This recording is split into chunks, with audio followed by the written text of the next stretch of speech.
Okay. All right, folks. YouTube takes a bit of a time to start up. Okay. Let's just confirm. Can you please tell me if you can hear me and see me all right?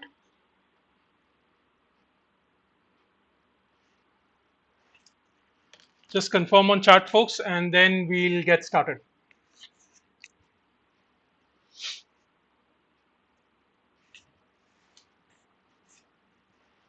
Okay, fantastic. Thank you for confirming, Rahul. Others, can I get a couple more confirmations? Can you hear me? Can you see me all right? Great, awesome. Thank you, Nishant. All right, perfect, perfect. Thank you for confirming, folks. Okay, so yeah, so let me start with a quick introduction. Of course, there are a bunch of my students from 2IM who are in this live stream, and there must be some external students as well. So I'm just going to quickly confirm. Sorry, just going to quickly introduce myself. Before I introduce, if you're wondering why I'm wearing a mask, it's not because of COVID. I'm wearing it because I'm going through some very annoying dental issues right now. It's just unfortunate, and that's why I'm wearing a mask. Um, Suddenly a mask is dual purpose for me. So who would have thought, right? So anyway, this might be a little distracting to you, but don't worry. You'll within 5 minutes, the moment we start the reading comprehension passage, right, and you sort of drown yourself in that, you'll forget about it. Okay, okay. So don't bother about this. All right. So let me give you a quick introduction, folks. My name is Jatin, and I am the lead VRC faculty at 2IM, 2IM CAT coaching. I lead the VRC content development and training delivery initiatives at 2IM. Okay, I've been associated with them for quite some time now. Just to give you a bit of my background, there are two things in life that I'm passionate about. I always say that. I'm truly passionate about teaching, okay, and I'm truly passionate about the English language, right? And that's why I'm a VRC faculty or a VRC coach. It's as simple as that. This is of course, my current life. In my previous life, I was a part of the corporate world. I was there for about 18 plus years, out of which the last 13 years was spent at Google. I left Google in 2020, in June 2020, and since then I've been a part of this domain, the CAT coaching domain, specifically for VRC. Okay, all right, perfect. So that's my introduction. Now, what are we going to cover today?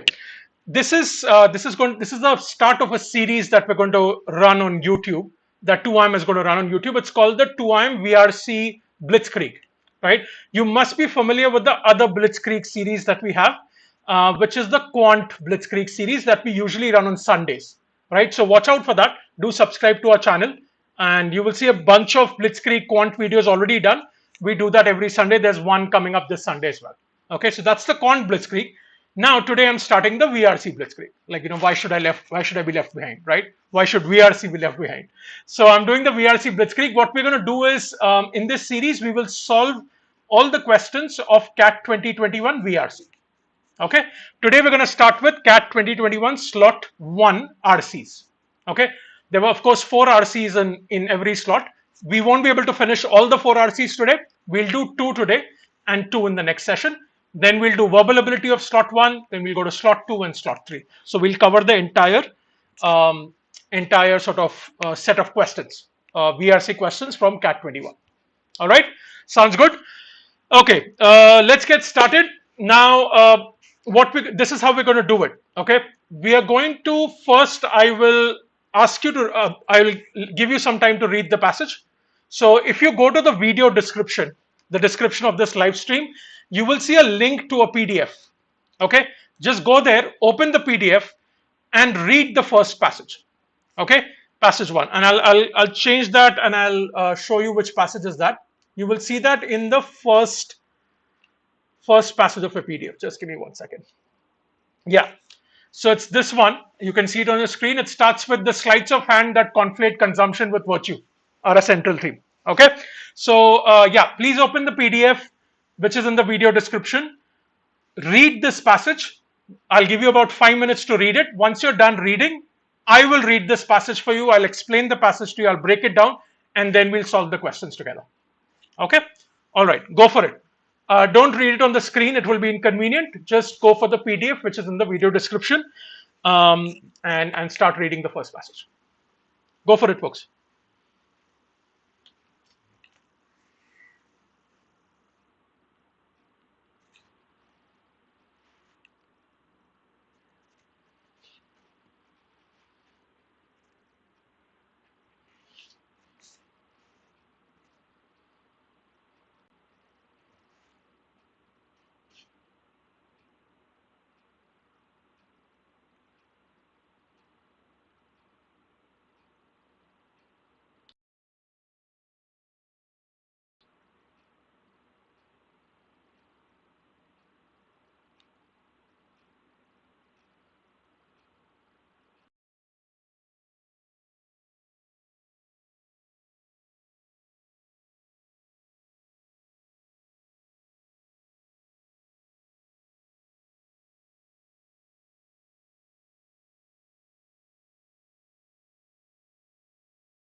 Folks, once you're done, just type done in chat.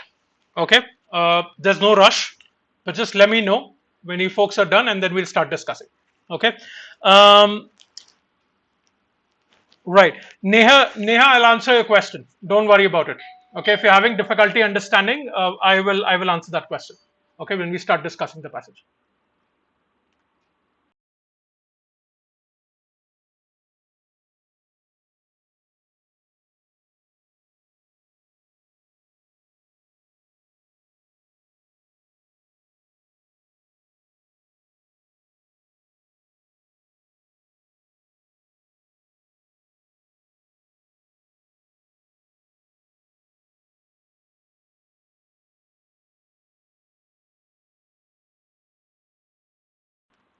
All right. Okay. So looks like many of you are done. Okay. We'll start discussing now, folks. Just to let you know, in future sessions, right? To make the to sort of get the best out of this session, try and read the passages in advance and come prepared for the session. Okay. Then we can just directly go to explanation and questions. You don't need to solve questions in advance. We'll do that together. But try to read the passages in advance. Okay. All right. For the next session.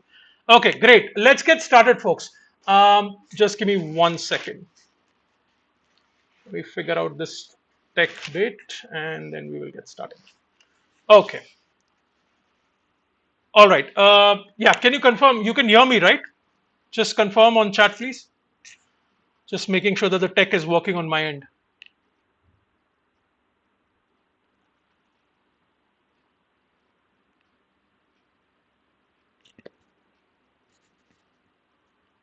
Is my audio clear, folks?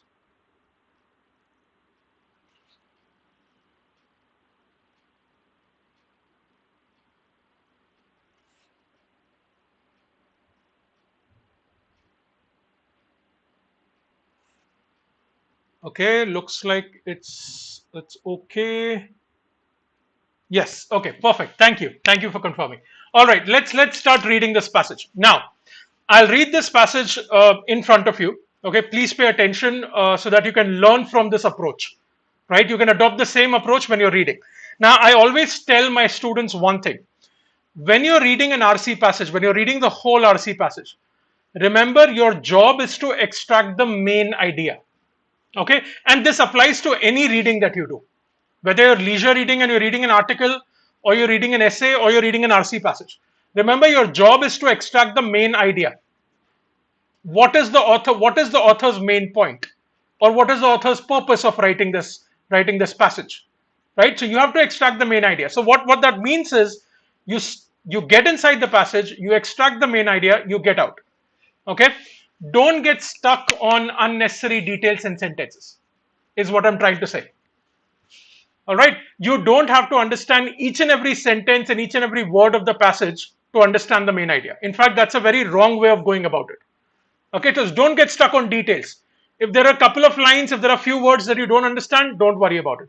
As long as you're able to extract the main idea, you're good to go. Okay, and that is what I'll demonstrate now. Right? Let's start reading. Okay, what does it say? The sleights of hand that conflate consumption with virtue are a central theme in A Thirst for Empire, a sweeping and richly detailed history of tea by the historian Erica Rappaport. Okay, all right. Now this starting line is a little. I mean, it's difficult to understand. There are quite a few unfamiliar words, right? That says sleights of hand. It says conflate. You might not know what this is. Okay, doesn't matter. It's okay. Just try to get something out of it and continue. As you go on reading, the meaning will hopefully become clear to you.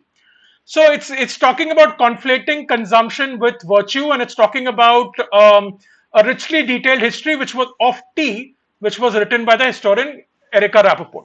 Let's continue. How did tea evolve from an obscure China drink to a universal beverage imbued with civilizing properties? Interesting. Okay, so it's talking about the evolution of tea. Right? The question is, how did tea go from an obscure China? Sorry, 1 second. Yeah. How did tea evolve from an obscure China drink to a universal beverage imbued with civilizing properties? The answer in brief revolves around this conflation, not only by motivated marketeers, but by a wide variety of interest groups. While abundant historical records have allowed the study of how tea itself moved from east to west, Rappaport is focused on the moment of the idea of tea to suit particular purposes. Okay, all right. Now this paragraph is a little complicated. Okay, there are quite a few unfamiliar words here. What you need to do is once you're done reading the paragraph, try to extract the main point of this paragraph. Ask yourself, what is the main point that the author is making in this paragraph? The author is definitely talking about Erica Rappaport's historical account of tea. Right? Erica Rappaport is a historian. She clearly looked at the history of tea. So definitely the author is talking about that. But also the author says that while abundant historical records have allowed the study of how tea itself moved from east to west, Rappaport is focused on a specific thing. So Rappaport's history of tea is not generic history of tea. It just doesn't say, okay, how did tea move from east to west, China to west. It's focused on the movement of the idea of tea to suit particular purposes. Okay, all right. Even if you get this out of this paragraph, this part, that this is Erica Rappaport's historical account of tea, which is quite specific. It's not a generic historical account. Even if you get that, it's okay.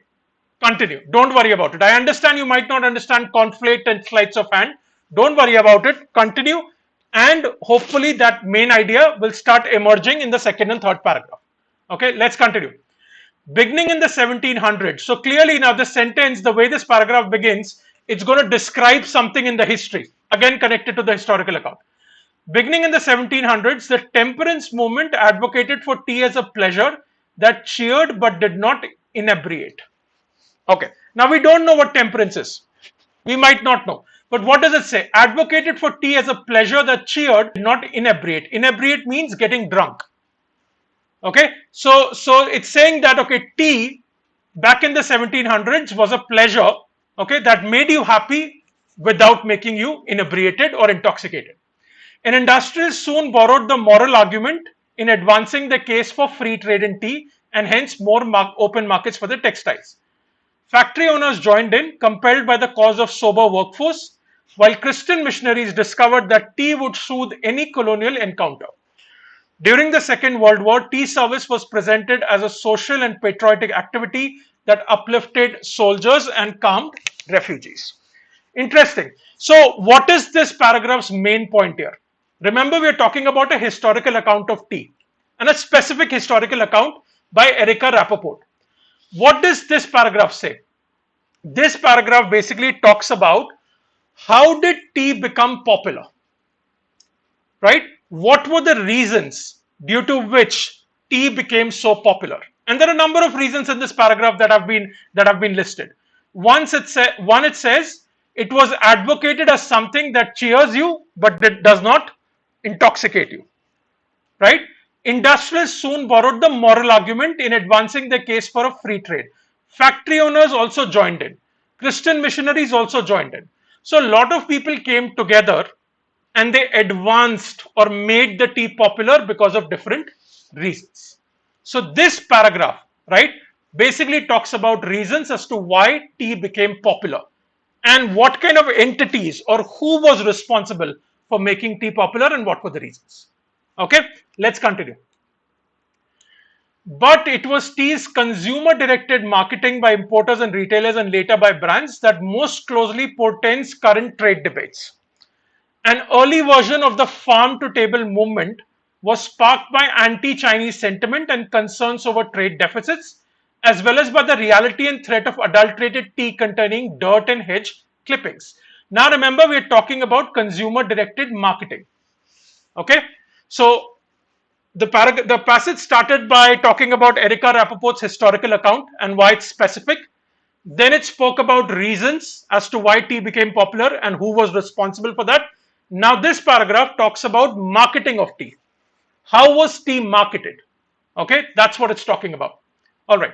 Lipton was soon advertising from the garden to teacup supply chains originating in British India and supervised by educated Englishmen.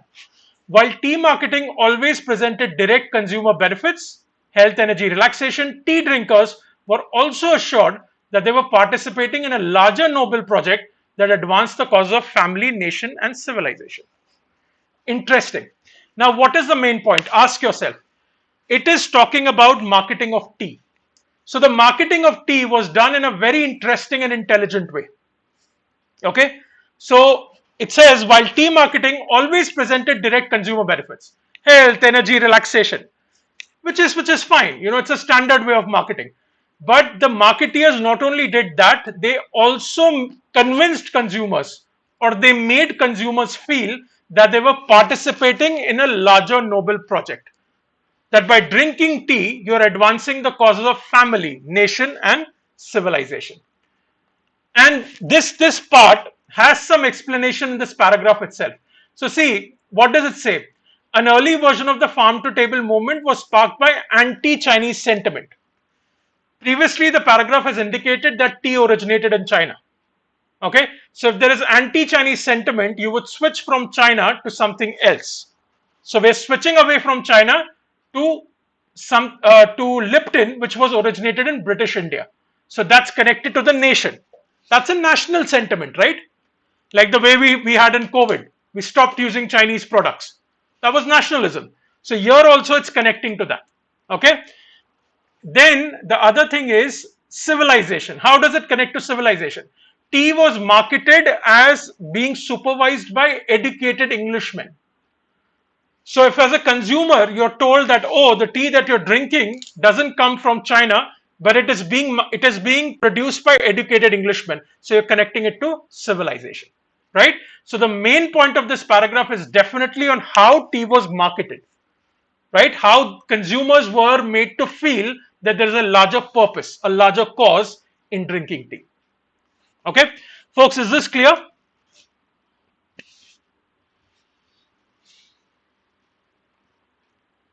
Is this making sense? Can you please confirm in chat? I've been talking for quite some time.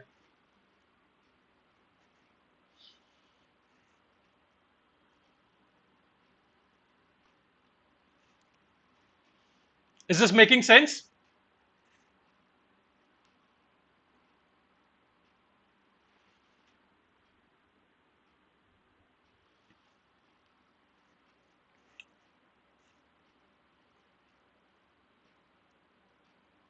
Okay, thank you. Thank you for confirming.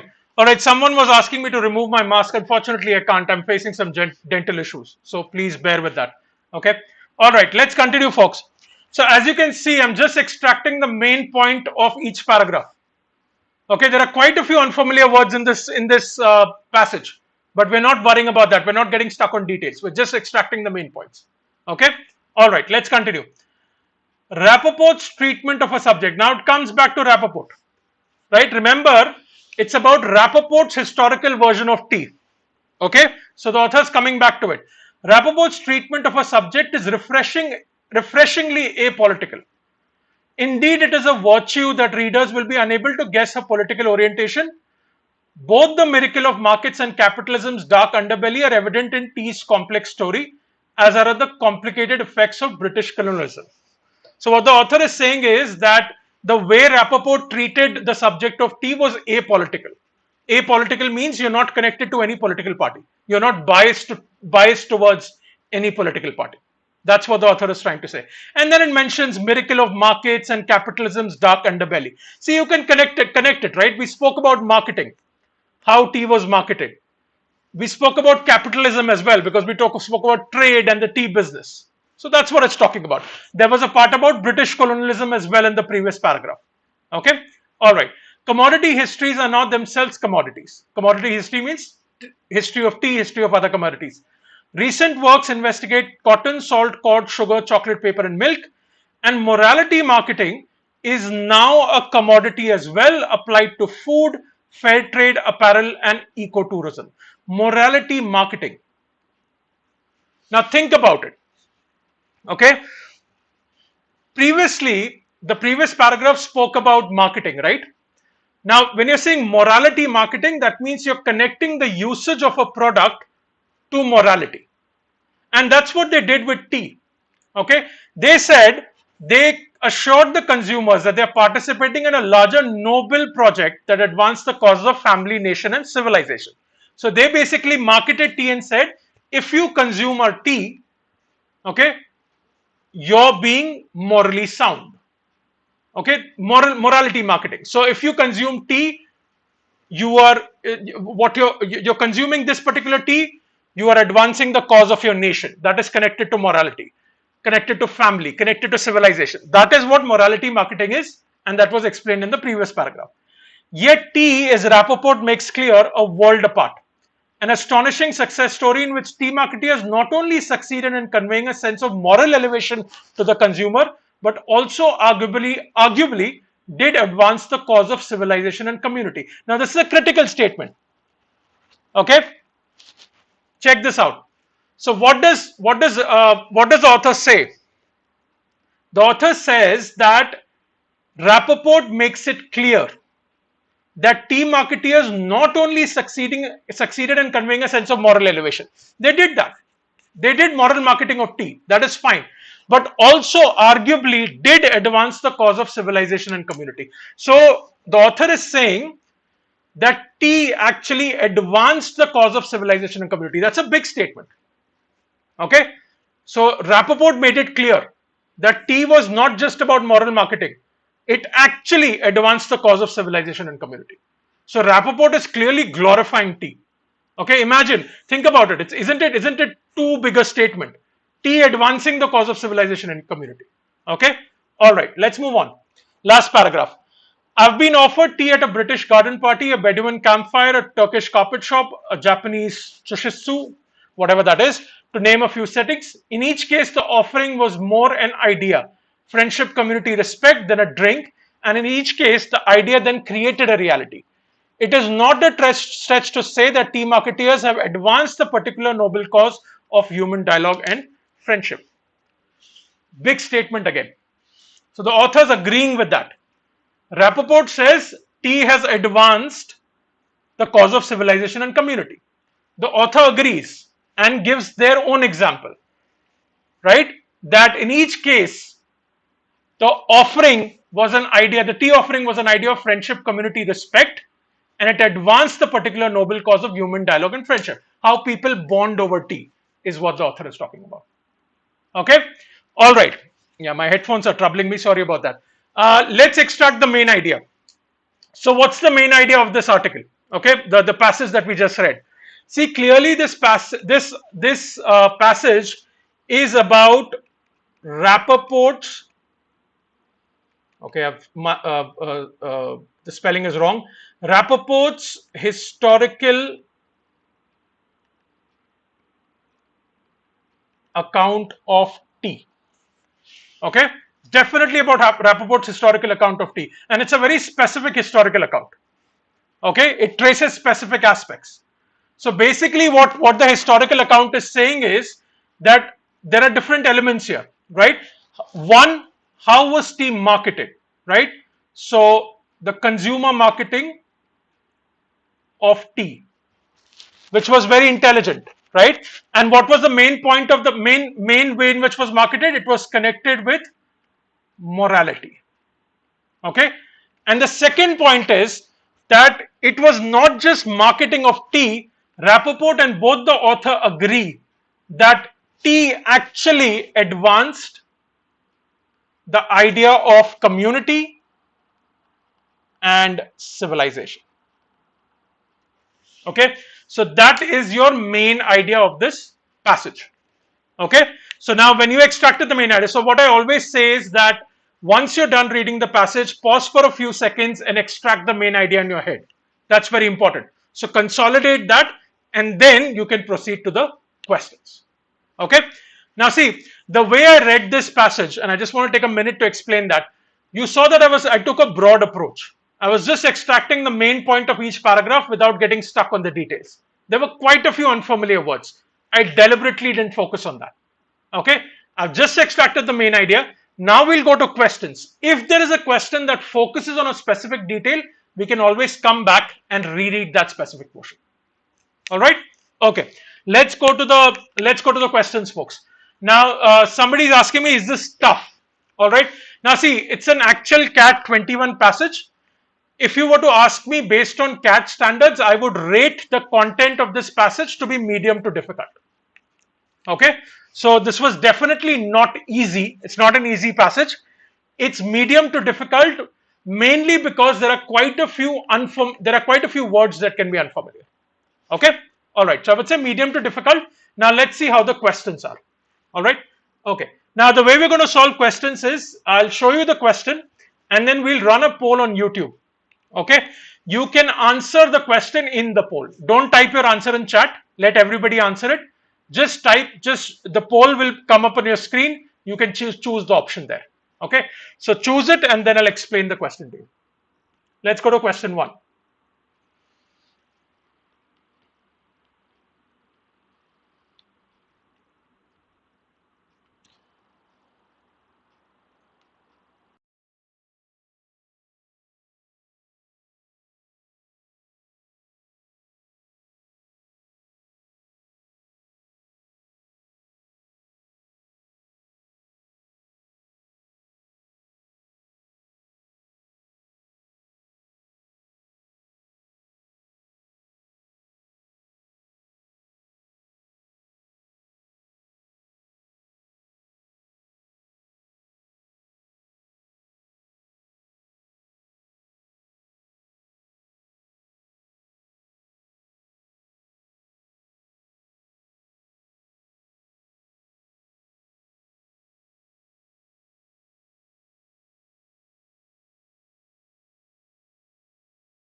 Okay, folks, we're going to end the poll in 30 seconds.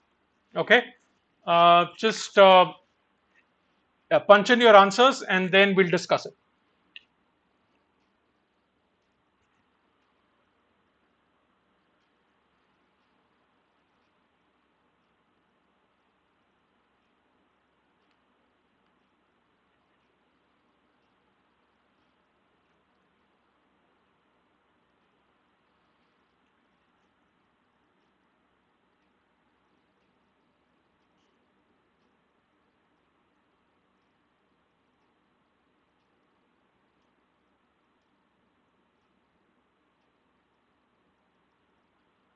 Okay, it should be ending any second.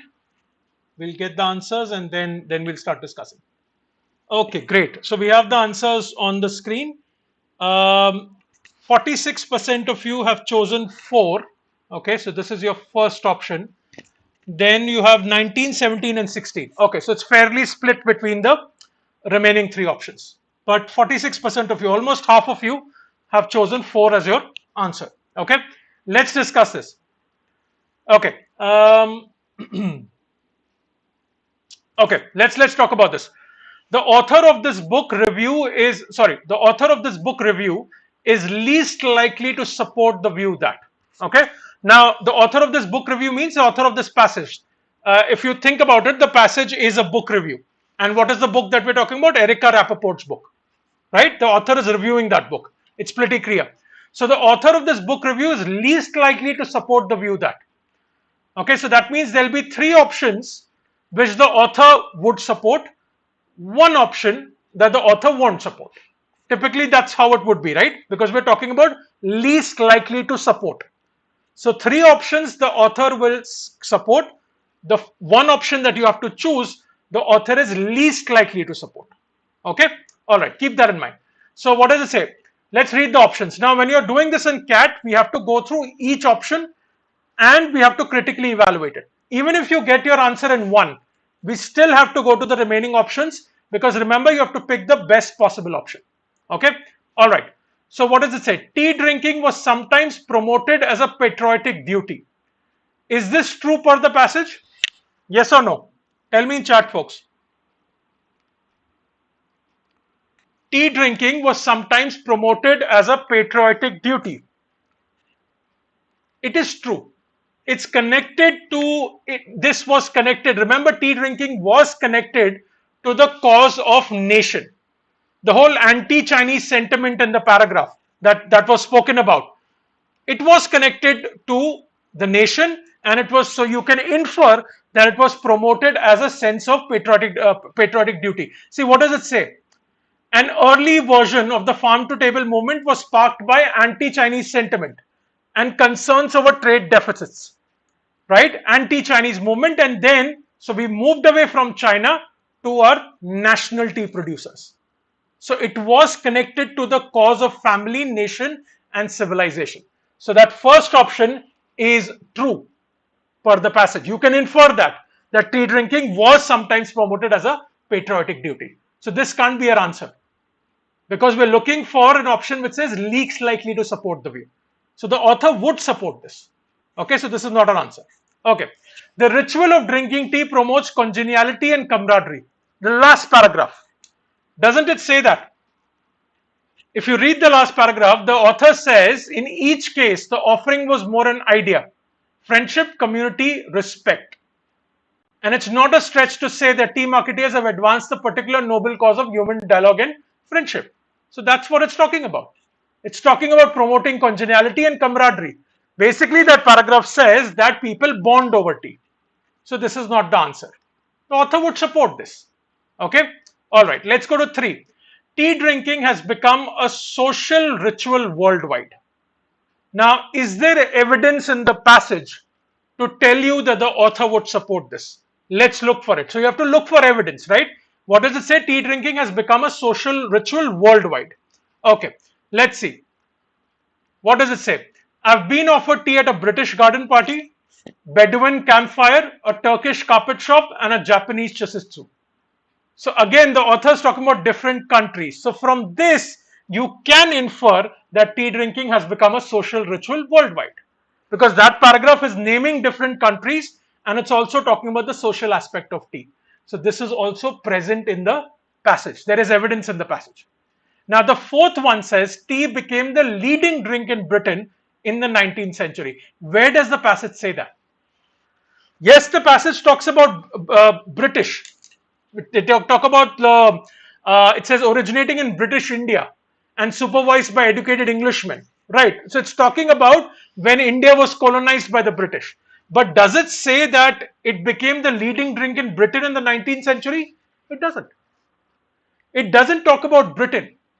It talks about the British in India and Lipton, which was a brand started by them. Okay, now see, this option can be a little deceptive because your external knowledge can also influence you. If you know that tea is very popular, tea is very, tea is considered to be a British beverage. If you bring in that external knowledge, you will get confused. So we never bring in external knowledge, and here also there is no evidence in the passage to support this. That's why this is your answer. Okay, all right, folks. So yeah, so that's the answer. Now somebody is asking me the meaning of congeniality and camaraderie. Right. So okay, your name is Hubert. I hope it's Hubert or whatever. If that's an alias. See, I understand that can happen, right? In some cases, you will see options where the words are unfamiliar. See, if the words in the passage are unfamiliar, you can avoid that. You can understand it from context. But if there is a word in an option that you don't understand, okay, in most cases, it would be better to leave that question. You can't risk that. If you don't understand words in an option, and if you take that risk, then it's a big risk that you're taking. So unfamiliar words in the RC, not a problem. You can understand it from context. But if it comes in the option, then it's better to leave that question in most cases. Okay, all right. But now I'll tell you. So congeniality and camaraderie means friendship, and congeniality means just good vibes. If the atmosphere is congenial, it's basically a atmosphere full of good vibes. Okay, so now add these words to your vocabulary. Okay, after the session, look it up in the dictionary, look up the meaning, pronunciation, and sentences, and make it a part of your vocabulary. All right. Okay, perfect. Let's go to the next question, folks. All right, let's run the poll and you can read the question and check it. Now, when you're solving questions, it's absolutely fine to go back to the passage and reread specific portions. Don't reread the whole passage. But specific portions about the question, it's absolutely fine to reread and confirm your answer. Okay.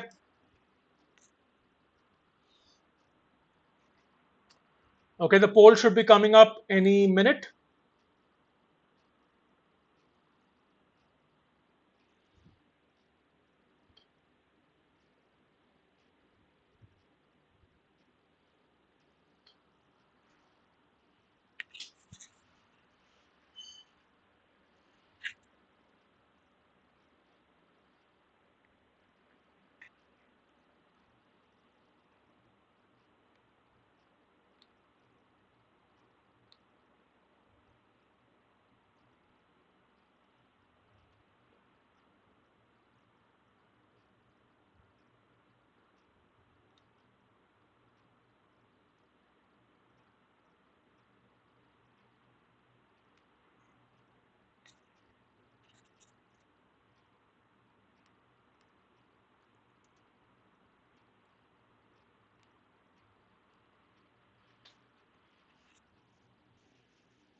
All right, folks, we'll end the poll in 30 seconds. Please punch in your answers.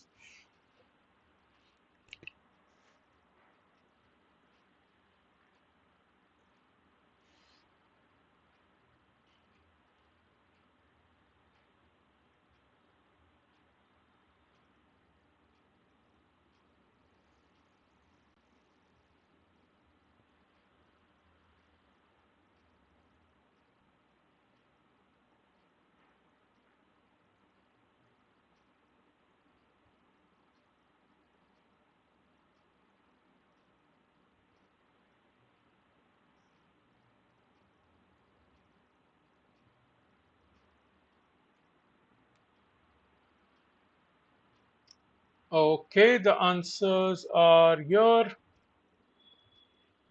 Let's look at the answers. Okay. All right. Oh, so there is a bigger majority in this question. Okay. Hopefully you folks are yes. Please don't. Yes, exactly. Sandeep, thank you. Please don't share the answer on chat, folks. Let everybody attempt it. Use the poll. YouTube is an amazing poll feature that I love. So let's use that. Okay.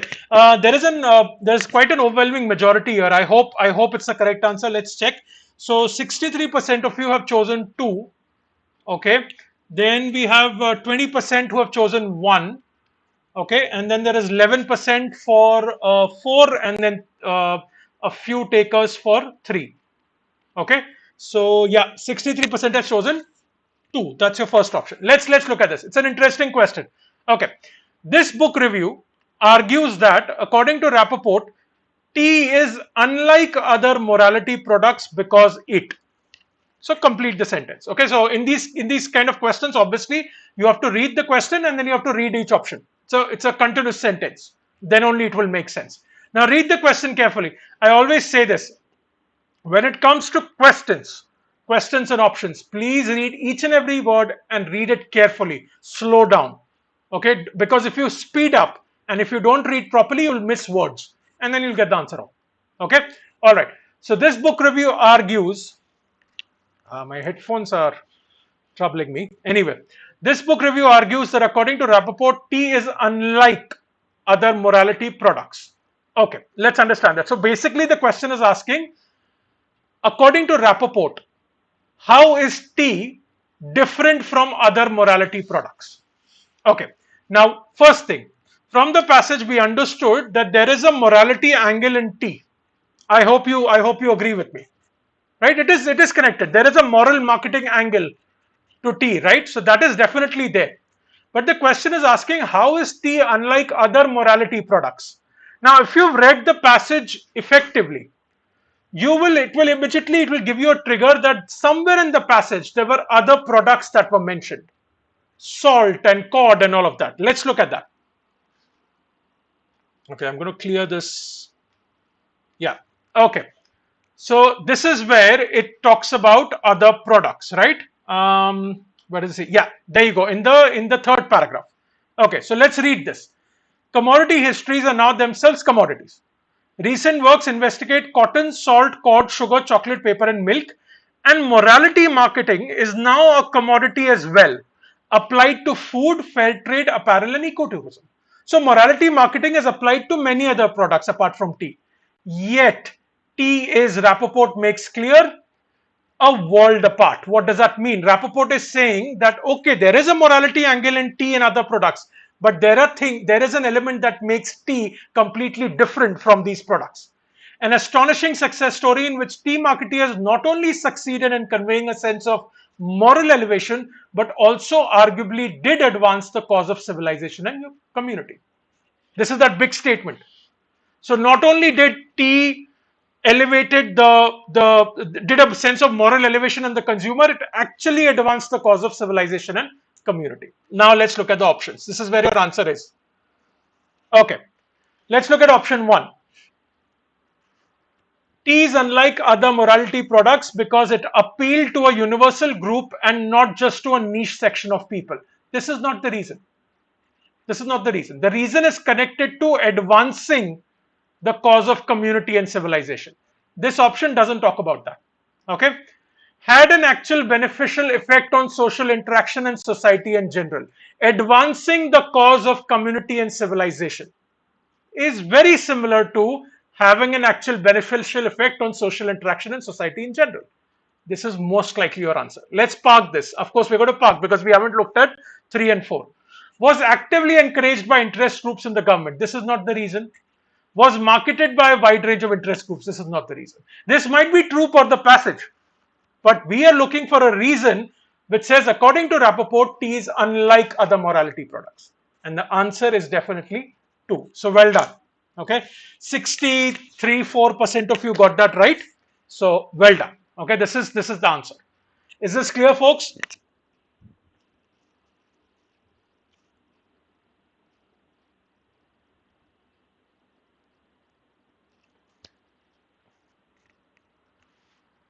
Am I not audible?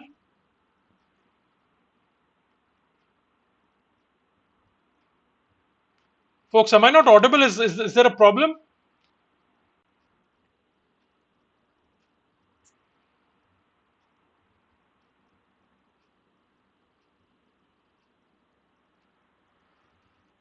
Okay, there is slow mode as well, so I think I'll have to wait for your chats to come in. Okay, is this clear, people? Is question too clear? And I'm audible as well. Okay, maybe because of the mask, folks, try and use headphones. Okay, all right, let's go to question 3, folks, quickly.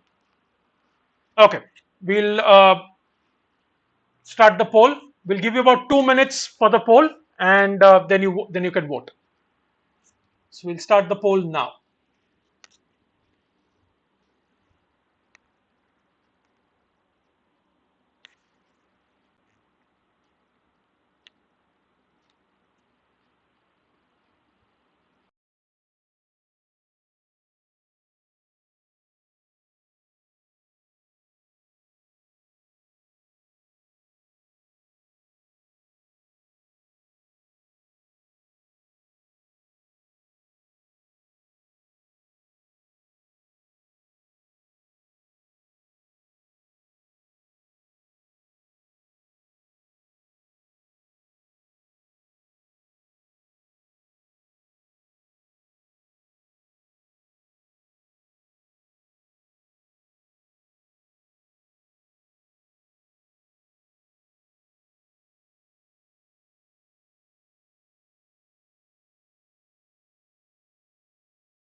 Okay, we'll end the poll in 30 seconds, folks. Please punch in your answer.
All right. Okay. The answers are here. Let's look at your answers.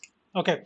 Okay. So the majority is not as overwhelming as the last time, but around 46% of you have chosen 2.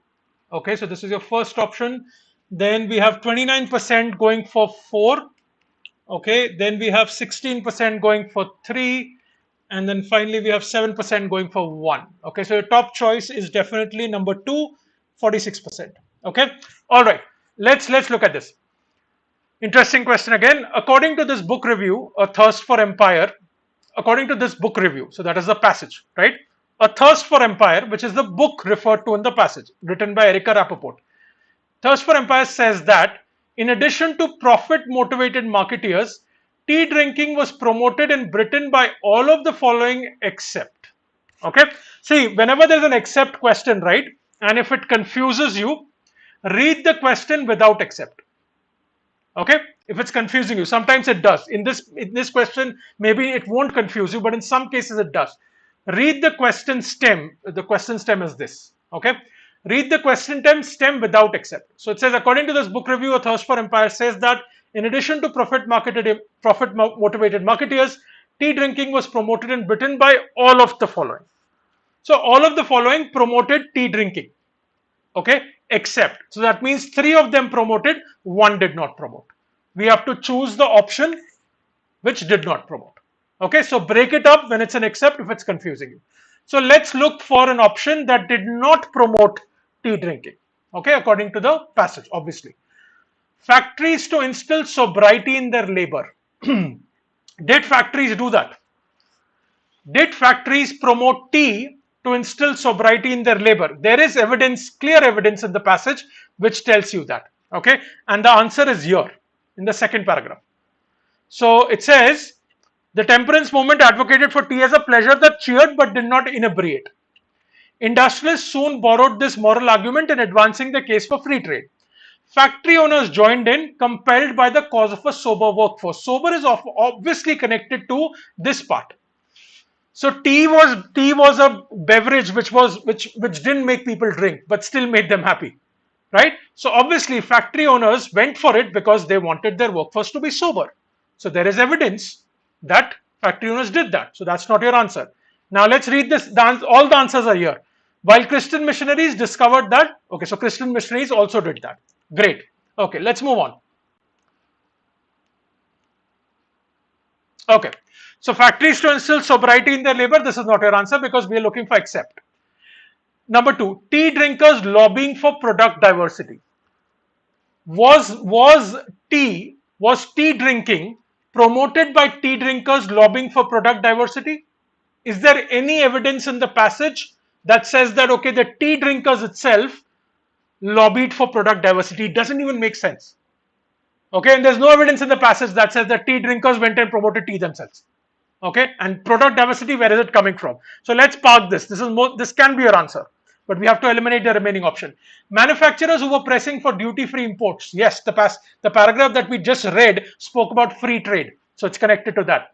The anti-alcohol lobby as a substitute for the consumption of liquor. Now I understand why a lot of you chose 2. The problem is in this word. See, I'll show you, one second. It says, beginning in the 1700s, the temperance movement advocated for tea as a pleasure that cheered but did not inebriate. Now, many of you might not understand temperance. Temperance movement is abstinence from alcohol. If you look up the meaning of temperance, it's abstaining from alcohol. So, movement around staying away from alcohol, a movement around abstinence from alcohol. That is what a temperance movement is. Now, see, even if you don't understand temperance, folks, you can still understand that the movement, whatever this movement is advocating for tea as a pleasure that cheered but did not get drunk. So they're comparing tea with alcohol. What they're saying is tea is better because tea cheers you up, makes you happy, but does not intoxicate you. Whereas alcohol makes you happy, but also intoxicates you, or sometimes makes you sad. Okay, so even if you don't understand temperance, you can still understand it. So there is evidence in the passage. You can draw that inference. Let's look at, so the anti-alcohol lobby as a substitute for the consumption of liquor. It was definitely projected as a substitute, and this anti-alcohol lobby is connected to the temperance movement. Okay, so even if you don't understand temperance, here you can take a risk if you understand the other part. This is not your answer. The answer is definitely 2. There is no evidence in the passage about it. Okay, all right, so you always have to look for evidence. That's why I say when you're reading a question, it's always absolutely fine to go to specific portions of the passage, reread it, confirm your answer. Okay, all right, let's move on. Let's go to question 4. This is the last question of this passage, then we'll move to passage 2. Okay, somebody was asking me how long is this session going to be. This session will do one more passage, so it will last for about another 30 to 45 minutes. Okay, yeah.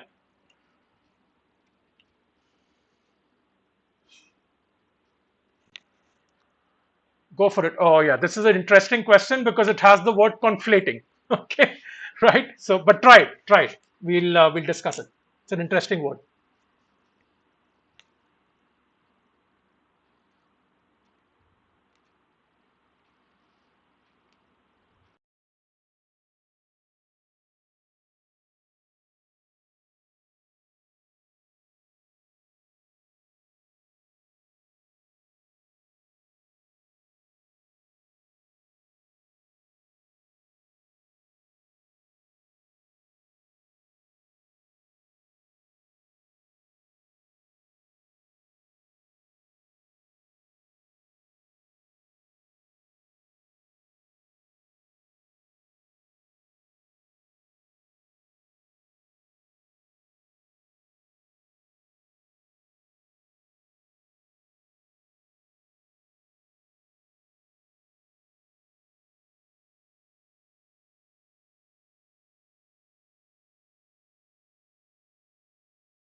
Okay, folks, we're ending the poll in 30 seconds.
Okay, the poll has ended. Let's look at the answers. Okay, just give me 1 second. I'll give you the answers, and then I'll after the question I'll tell you a funny thing that just happened. Okay, so not in over. I hope you guys. I'm sure you folks can see the results as well. 46% of you have chosen one. So okay, not an overwhelming majority, but around half of you have chosen one. Then 30% of you have chosen four. Okay, 14% of you have chosen two, and then 10% of you have chosen this. Okay, all right, let's look at this. Now, what does it say? Today, conflating consumption with virtue can be seen in the marketing of. Okay, now see, this is a tricky question, right? So the question setup, the evil question setup, what they did was they knew that okay, many people would have difficulty understanding what conflate is. It's not a common word, but I'll tell you something about this word conflate. Okay, you know how certain words become contemporary, right? They sort of words come and go. Like fashion, right? So there are fads around vocabulary as well. You know, certain words will become popular for a certain period of time and then they'll disappear. New words will come. Some words will make a comeback. Stuff like that. Conflate is something that is increasingly being used nowadays. Okay, so this is something definitely you should understand what conflate is. So please add this to your vocabulary. Now you should be doing this for all the unfamiliar words, especially for CAT passages. Okay, when you're leisure reading, I'm not saying do that for every word. That'll be too taxing. But for CAT passages, when you're solving it, after you're done solving the passage, you should look up the words and improve your vocabulary. Anyway, what does conflate means? Conflate means combine. Okay, it can either mean combine or it can mean blend. So we basically take two ideas, okay, two different ideas and we combine them, or two different elements and we blend them. That is conflating. Okay, so what does it say here? Exactly. Thank you, Sandeep. It does mean combining. Today, conflating consumption with virtue. This article started by saying that, right? So what they're doing is they're conflating, they're combining the ideas. So there's consumption and there is virtue. Consumption of what? Obviously, we're talking about consumption of tea. So they're conflating consumption of tea with being virtuous. These are two different ideas, right? And they're combining it. That's why we're saying conflate. So combining two different ideas. Now think about it. How are they conflating tea consumption with virtue? The passage talks about morality, right? How tea was marketed as something that would elevate the moral status of a consumer. Morality is virtue. So they're linking tea consumption to being virtuous. So very intelligent marketing. They're trying to convince the consumers that if you consume tea, you are morally sound or you're virtuous. Okay, that's what the whole idea there is. So the first line that we didn't really focus on, right? See here also you should Google this later as well. The sleights of hand that conflate consumption with virtue are a central theme in the thirst of empire. I deliberately didn't explain this statement in the beginning because I wanted you to see that in spite of not understanding the statement, you can still answer questions. But what does the statement mean? Sleights of hand means magic tricks. It's trickery. So a magician does sleights of hand. You know, they'll sort of work with their hands and they'll make something disappear. So it's connected to deception and trickery. The sleights of hand that conflate consumption with virtue. Because marketeers are doing this deliberately to deceive people. Okay? All right, great. Let's go back now. So now since we've understood that, today conflating consumption with virtue can be seen in the marketing of. This is a classic example of an extrapolation question. Why is it extrapolating? Because you have to understand the idea in the passage and extrapolate it to something which is completely random. These things are not mentioned in the passage. So you have to connect the ideas. That's why it's extrapolation. Okay, so first we understand that. We've just did that, tea consumption with virtue. Now we have to see what is the option. Can be seen in the marketing of sustainably farmed goods. Think about it.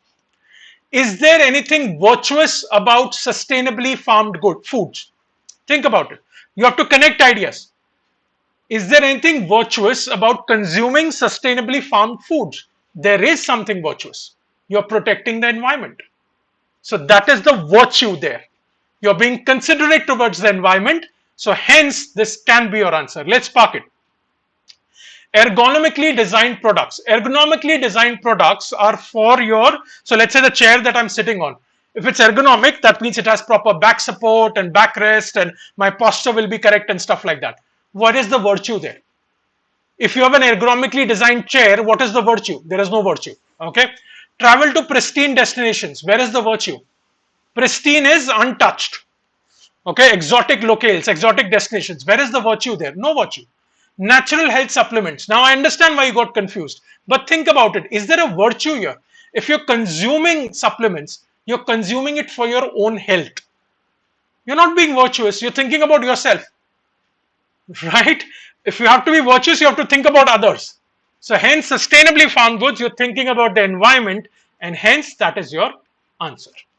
Okay? Extrapolation questions can be tricky because you're understanding an idea and you're linking it to something random. So first you have to understand this idea in the passage completely and then connect it with the appropriate option. Is this clear, folks?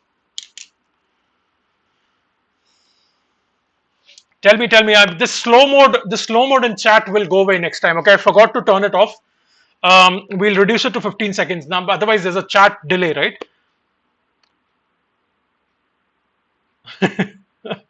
Harsh says sitting on the same chair but feeling no virtue. Right. Perfect. Okay, I hope this is clear. All right, we'll move to the second passage now. I'll tell you something funny. So I'm going to give you a shout out to one of my students, Maitre. Right, Maitre, I'm giving you a shout out. So Maitre pinged me and saying my headphones were giving me trouble. Right. So he was like, "Sir, you're not wearing the headphones properly. It's a neck band which is supposed to come on your neck. I was keeping it here. That's why the headphones were falling off." So I just told Maitre, I feel like a boomer.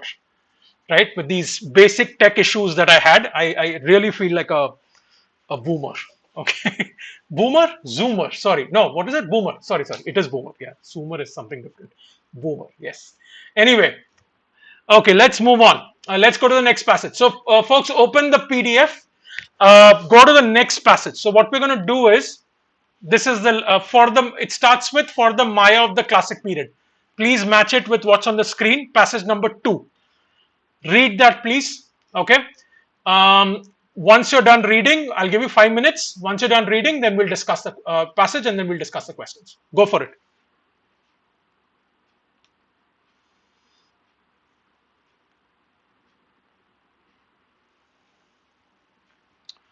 No problem, Shoaib. If you got one correct, don't worry about it.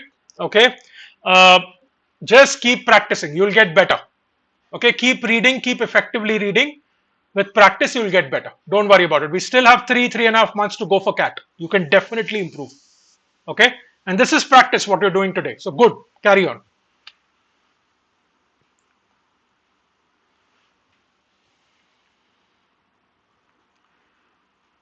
Okay, Jyotirmay says this passage was interesting. Jyotirmay, which passage are you referring to? One or two? Why does it say one on my screen? It should be two, no?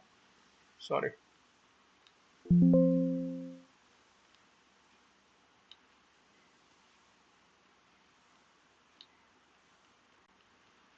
Okay, folks, I'm going to shut up and you read the passage and then we'll start discussing it.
Yeah, sorry for interruption. Folks who joined in a little late, there is a PDF in the description of this video. You can go there, open the PDF, and read passage 2. In the PDF, it starts with for the Maya of the classic period.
Once you're done, folks, take your time, no rush. Once you're done, just type done in the chat box. When I see a lot of like people saying done, then we'll start discussing.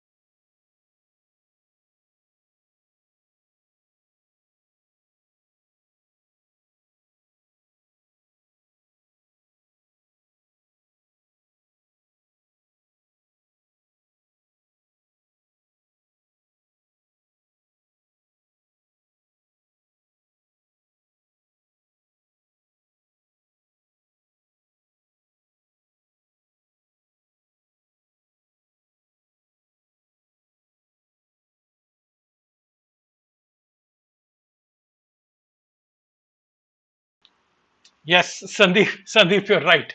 You're right. You're right. I usually tell people to read the passage and put the main idea. I didn't do that because I wanted, people to not get influenced. But Sandeep, you're right. Folks, feel free to punch in the main idea once you're done reading the passage, right? I always say that, right? You read the passage, pause for a few seconds, extract the main idea, put it in chat, and then I'll start explaining. Okay, take 30 more seconds, and then we'll start discussing. Till then, you can put in your main ideas.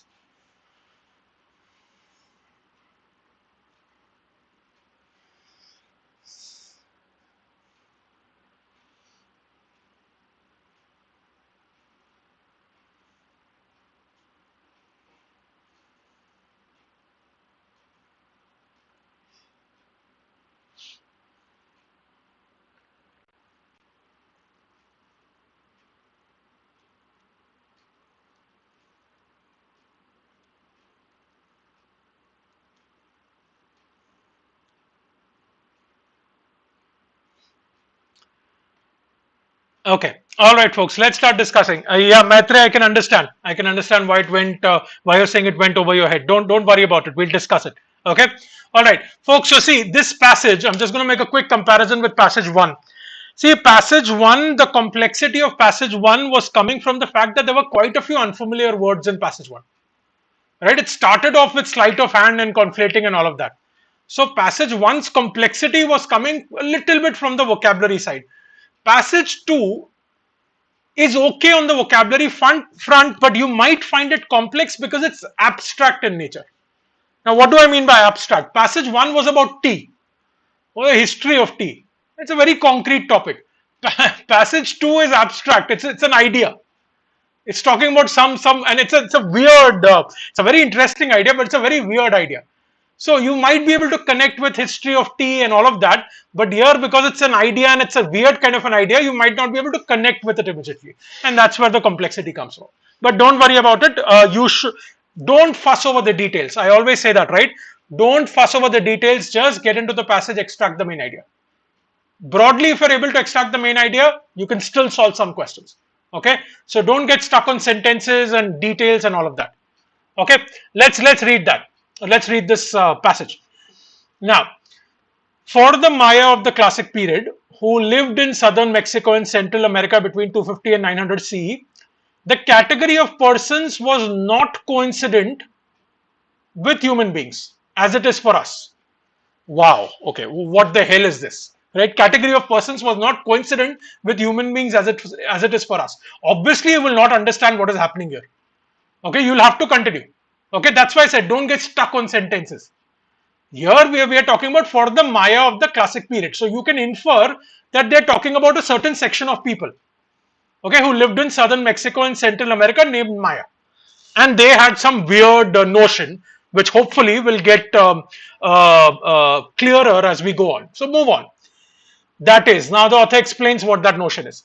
Human beings, that is, human beings were persons, okay, but other non-human entities could be persons too. Very interesting. So the Maya believed in that we believe that human beings were persons, are persons. Maya believed in that non-human entities could be persons too. That's why it says was not coincident with human beings as it was for us. It's comparing the Maya view with our view. We think human beings are persons. Maya considered non-human entities could be persons too. Let's move on. In order to explore the slippage of categories between humans and persons, I examined a very specific category of ancient Maya images found painted in scenes on ceramic vessels. I sought out instances in which faces, some combination of eyes, nose, and mouth, are shown on inanimate objects. These are objects of the Maya period. Consider my iPhone, which needs to be fed with electricity every night, swaddled in a protective bumper, and enjoys communicating with other fellow phone beings. Does it have personhood, if at all, because it is connected to me, drawing this resource from me as an owner or source? So what is the author saying? The author is taking an example of an iPhone, right? So the author is saying, because Maya considered where is that? Non-human entities as persons. So that's why the author is taking an example of an iPhone. So the author is saying, consider my iPhone. Is my iPhone a person because it is connected to me? The author is asking a question.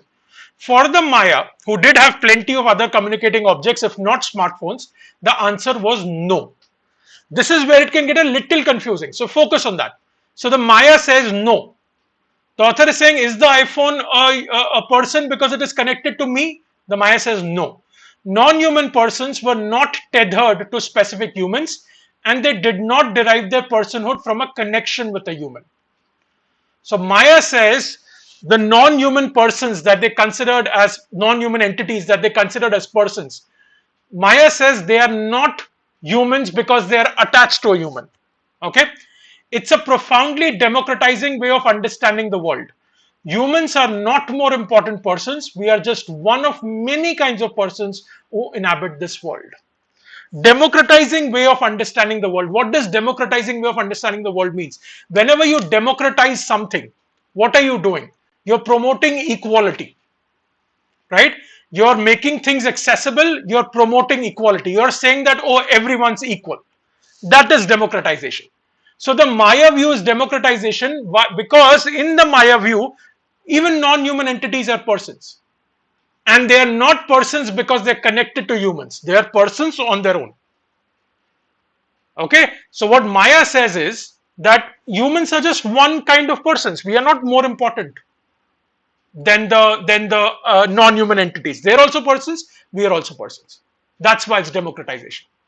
Okay, I hope this is clear. So what's the main idea of this paragraph? Now again, when you especially when you read a long paragraph like this, pause and extract the main point of the paragraph. What is the main point? The paragraph is definitely talking about the Maya's view. And what is the Maya's view? The Maya's view is that non-human entities are also considered persons. Not because they are attached to human, they are persons on their own. And Maya considered them equal to humans. That is the main point of this paragraph. So it's such a long paragraph, and this is the main point. That's why I say don't get stuck on sentences. Now, for instance, I'll tell you what happened to me. When I read this passage for the first time, I didn't understand this. In order to explore the slippage of categories between humans and persons, I didn't understand this part. But why should I care? I'm able to extract the main point, so I move on. And as you move on, in a lot of cases, as you move on, the main idea starts emerging.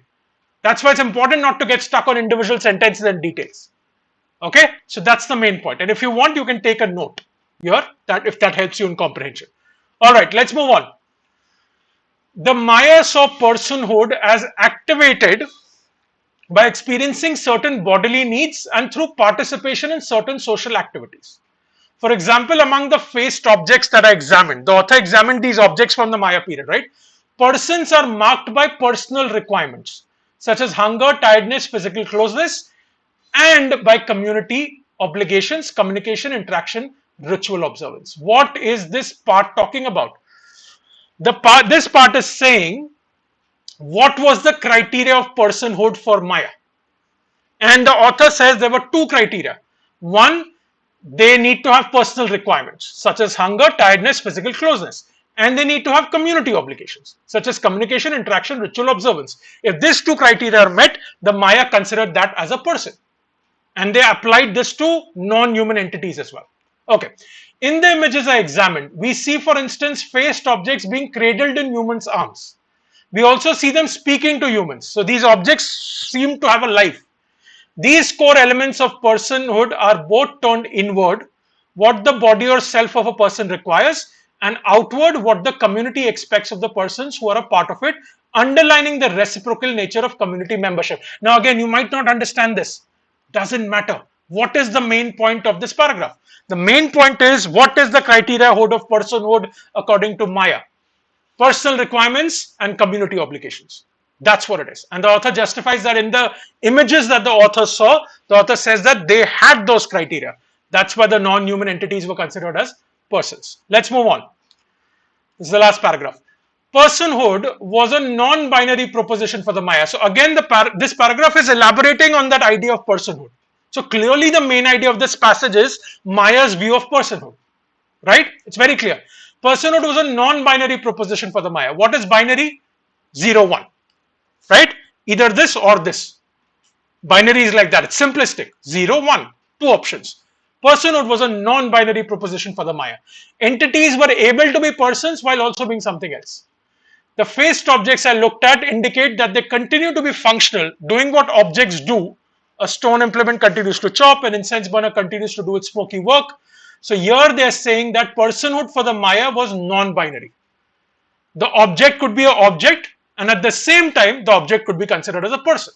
So that's why it's not binary. It's not either or. It's and. Okay.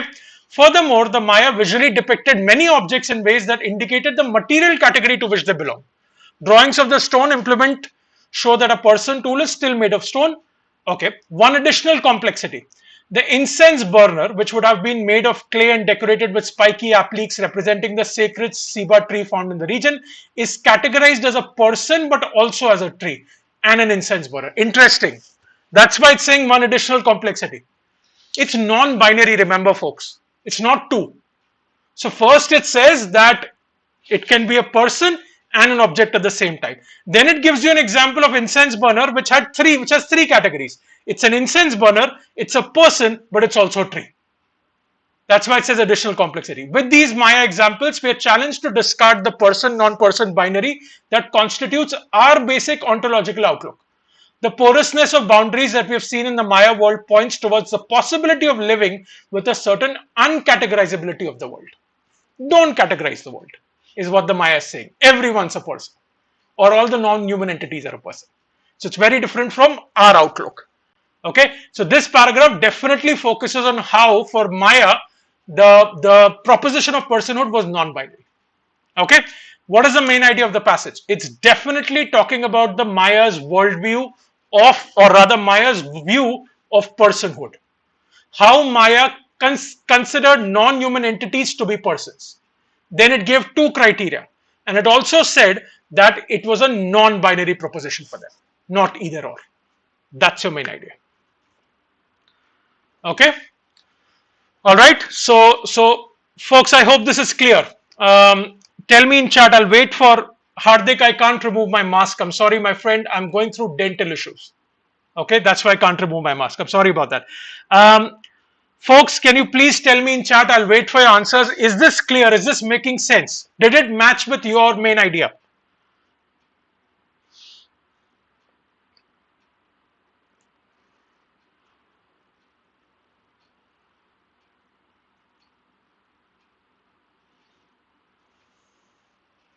Yeah, there's a YouTube lag.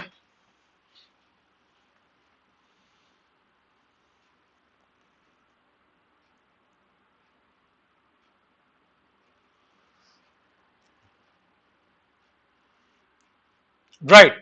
Okay, Hubert, I hope I'm pronouncing your name. Hubert is asking an interesting question. When every non-living thing is a person too, then why author said that Maya wouldn't consider iPhone as a person? Sorry if I said that all non-living things are person. No. Hubert, if you look at the passage, it gives you two criteria, right? Right? It talks about two criteria. So the Maya considers personhood to be activated by two criteria. One, it should have personal requirements and community obligations. Okay, so there is a criteria there. So maybe, I'm again saying maybe Maya would not consider iPhone as a person because it doesn't meet these two criteria. Okay, all right. So that's potentially the reason. All right, I hope that's clear. All right, so interesting passage, right? It's abstract, so it's a little difficult to understand, but it's very interesting. See, that's why I always tell you in reading also, when you're leisure reading, folks, now this is not the time to fuss over topics and say, oh, this topic is interesting and this topic is not interesting. You have to find the joy of reading. Okay, so if you get into a passage or an article with a mindset that you're going to enjoy it, you will enjoy it no matter what. Okay, all right, so start training your mindset for that. But let's move on. Let's go to question 1. This is where the fun starts. Okay, now I'll tell you about this passage.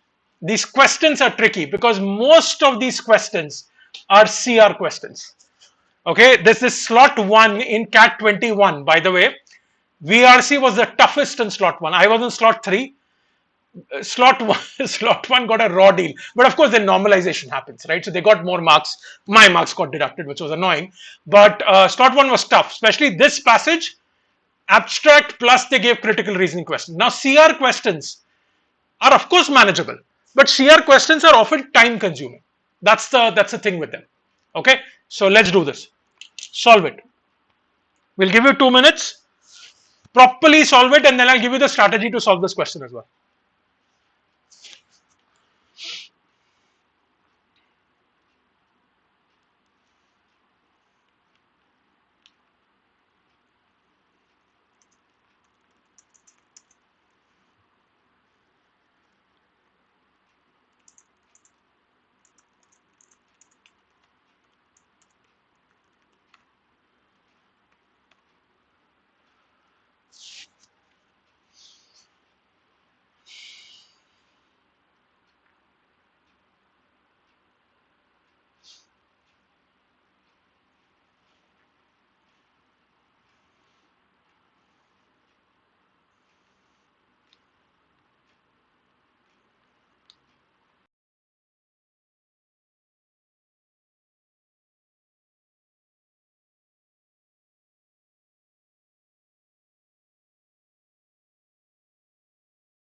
Okay, folks, we'll give you a little bit of an extra time in this one, okay, because it's tricky, right?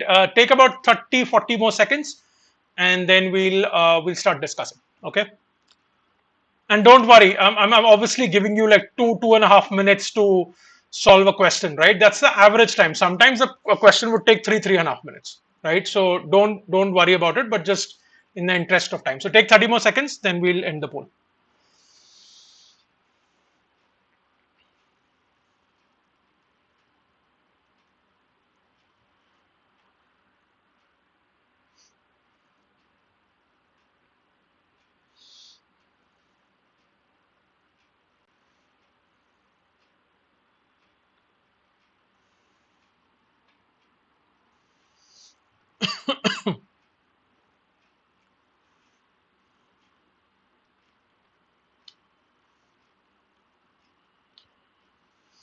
Okay, it should be ending any second.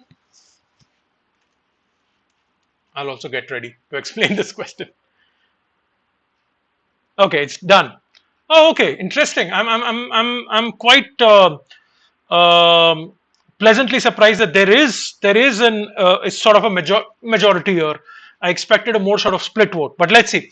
Option one has is your first choice, 54%. Then followed by option 2, 4, and 3. Okay, so 2, 4, and 3. All right, folks, just pay attention. Okay, this is you need to understand the strategy of solving a CR question. That's very important. Okay, that's what's going to help you, right? Okay, let's understand this. First, of course, in a CR question, please understand the question stem properly. Feel free to break it up and then understand if it's confusing you. Which one of the following, if true? Now, the moment the question stem says if true, that means you have to assume that these options are true. All the options, 1, 2, 3, 4. Okay, no matter how absurd the option sounds, we have to consider that as true. Okay, that's what if true means. So, which one of the following, if true about the classic Maya, would invalidate the purpose of the iPhone example in the passage? There is an iPhone example. Hubert was asking me this, right? Okay, the question was about the iPhone example. There's definitely an iPhone example giving there. So we have to choose an option which would invalidate the purpose of the iPhone example in the passage. Okay. Now, first of all, to answer this question, even before you go to options, first, don't even start reading the options because it will confuse you. What you should do is first you should try and understand What is the purpose of the iPhone example in the passage? Obviously, the author has given an iPhone example for a reason. So you have to determine what is the reason for the author giving the iPhone example. Do this even before going to the options, because if you go straight to the options, they'll confuse you. So let's now try to understand what is the author's purpose of the iPhone example in the passage. Okay, let's go back. Okay, see, this is an example. During the passage, when you were reading the whole passage, you might not have focused on the iPhone example too much. You will read it, but you won't get stuck. Now there is a question, go back and read it again and solidify your understanding. Only that specific part. Okay, let's see. Consider my iPhone, which needs to be fed with electricity every night, swaddled in a protective bumper, and enjoys communicating with other fellow phone beings. Does it have personhood because it is connected to me, drawing this resource from me as an owner or resource? Or for the Maya, the answer was no. What is the purpose? The purpose of the iPhone example is to give you a contrast. What is the contrast? The contrast is between what the Maya view was and what the author is saying. So the author is saying, would you consider the iPhone to be a person because it is connected to a human? That is a question. Maya says no. Human connection is not required. Maya says for us to consider an entity as a person, we don't need a human connection. The author uses the iPhone example to explain this point, that in the Maya worldview, they don't need a human connection to classify an object as a person. Right? That is what it is all about. That's the purpose of the iPhone example. First, you need to understand this. Now you go to the question will become simpler. Okay? You can even try it again now with this understanding. Let's see. So what is the purpose of the iPhone example? To explain that Maya don't need a human connection to classify something as a person. That is the purpose. Now we have to choose an option which would invalidate the purpose. Think about it. How would you invalidate the purpose? Let's see. First one. The personhood of the incense burner and the stone chopper was a functionness of the usefulness to humans. What is this option saying? This option is saying that which of the following if true about the class. So we have to assume that this was true about Maya. If this was true about Maya, then what is Maya saying? That personhood of non-human entities is dependent on a connection with a human. That's what the option is saying. The personhood of the incense burner and the stone chopper was a functionness of the usefulness to humans. That means there is a connection with humans. This is not what the passage says. Okay, but we have to consider this as true. If this is true, that Maya looked for a connection with a human, the whole iPhone example gets invalidated. Because the purpose of the iPhone example was to say that there is not connection to human is not required. And this option is saying that Maya considered the connection. So let's park this. Okay. Classic Maya songs represent both humans and non-living objects as characters talking and interacting with each other. This is not connected to the iPhone example. The purpose of the iPhone example is the human connection. Where is the connection here? There is no connection. The clay incense burner with spiky appliques was categorized only as a person and not as a tree by classic Maya. No connection being spoken about. Unlike modern societies equipped with mobile phones, the classic Maya did not have any communicating object. No connection. The focus has to be on the connection with the human. There's only one option that does that, which is number 1. Okay, so see, this is definitely a tricky question and it's time consuming. In the exam also, this is going to take time. So often what I tell people is, in such kind of questions, okay, don't attempt, maybe, I'm not saying skip this question, but when you're going through your questions for the first time, the RC questions, right, maybe mark this for review later. First, solve the manageable questions in the paper and then come back and solve this, because this is going to take time. I'm not saying skip it. If you don't want to attempt CR questions at all, let's say you're not good at it, then you take a decision to skip it. Otherwise, you will say, okay, you know what, I'll come back and do it later because it's a little time consuming. Okay, I hope this is clear. It's an interesting question. CR is very interesting. Okay, so just if you learn the strategies, then you'll get it. So first thing is figure out the purpose before even going to the options. Okay, all right, let's go to question 2. Again a CR question. All right. So this passage was full of CR questions. We'll start the poll.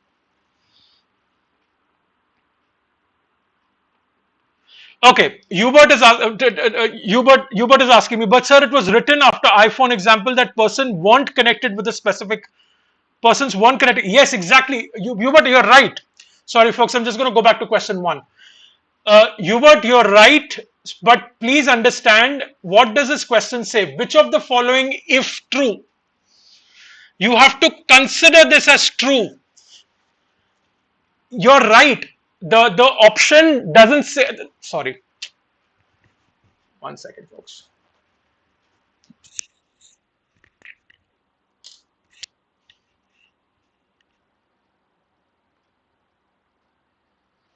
Right. So, Hubert, my point was that you have to consider this option as true.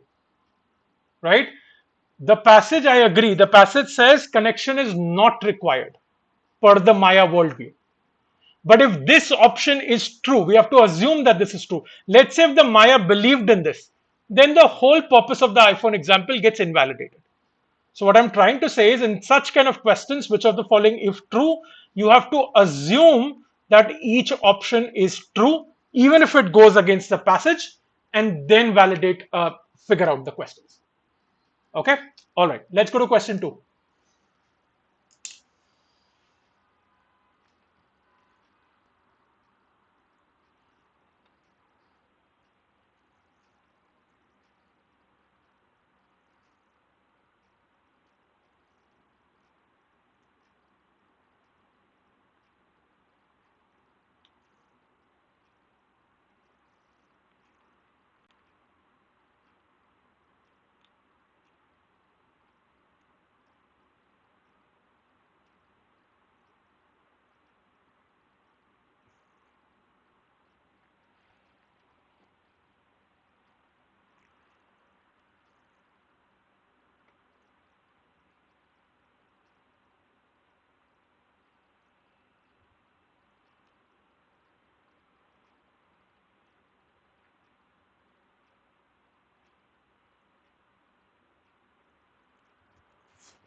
Folks, we'll end the poll in 30 seconds, just in the interest of time.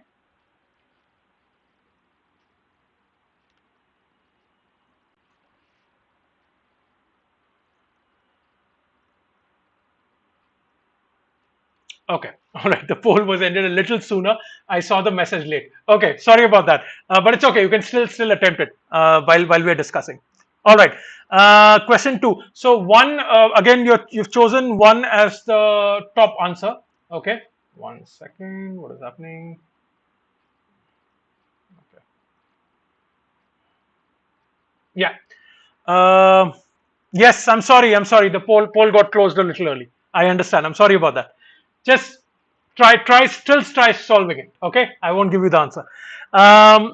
Okay, this is your first choice, and then it's split. Okay, between 2, 3, and 4. Let's see. Okay, which one of the following, if true, again if true, and this is also a CR question. See again, folks, please understand this. Which one of the following, if true? So you have to assume that these options are true. Even if it goes against the information in the passage, we assume that it's true.